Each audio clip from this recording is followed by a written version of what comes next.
sme radi, že prišlo veľa ľudí.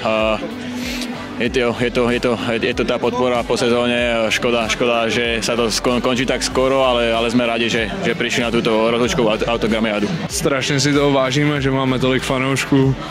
Upřímně jsem to vůbec nečekal, že tady bude tolik, že jsme tady snad 1,5 hodiny, takže zájem je veľký a vážíme si toho. Tak tá podpora, čo som tu tie 4 roky, tak tu je a zvykol som si na ňu z tých zápasov, ktoré cítiť, takže vravím, som rád, že sa sem dneska prišli ľudia nás podporiť. Jak si říkal, bylo to kratší, než jsme čekali, ale teď si chvilku odpočineme a pak se zase vrátíme do práce a připravíme se co nejlíp na další sezónu. Samozrejme, že si oddychnem a tá regenerácia je dôležitá a potom vravím, uvidím, aký bude program a teším sa na ďalšiu sezónu.